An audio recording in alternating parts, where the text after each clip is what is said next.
लज्जा विवश आउ अमानसिक जड़े नाबालिका को 4 जन नरराक्षस करिसेंती गणदुष्कर्म।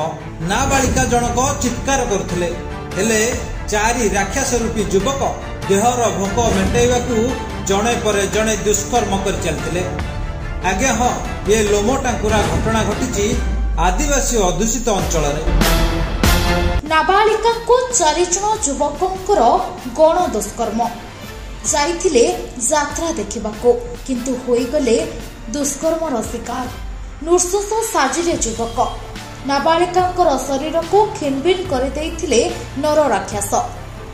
बिरिकुड़ा ग्राम बुढ़ी ठाकुराणी यात्रा देशिया नाटक देखिबाको जाइथिबा बिरिकुड़ा ग्रामर जने नाबालिका झियो यात्रा चलिथिबा बेले परिश्रा करबाको जाइथिबा समय टिकिरी थाना अधीनस्थ तुलसी छपर ग्रामर 4 जन युवक नाबालिका को निकटस्थ जंगल को टेकी नहीं राति सारा जनक पर जने 4 जन नाबालिका को गण दुष्कर्म करथिले। से ग्रेप केस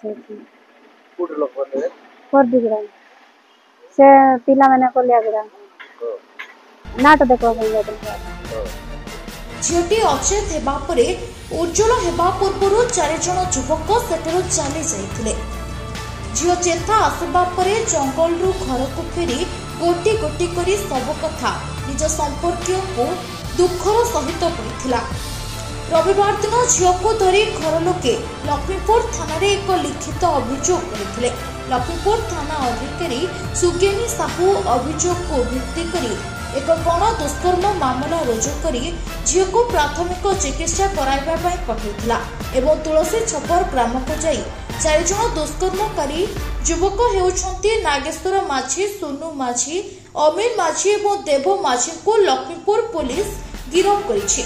मंगलवार दिन कोर्ट चालन करासिबो बोली थाना अधिकारी सुज्ञानी साहू प्रकाश करिसंते। दिन को दिन न्याय व्यवस्था बिगुडुथिबा बेले एबे देखिबाकू बाकी रहिला एई नाबालिका झियो को केउ प्रकार न्याय मिलुछि।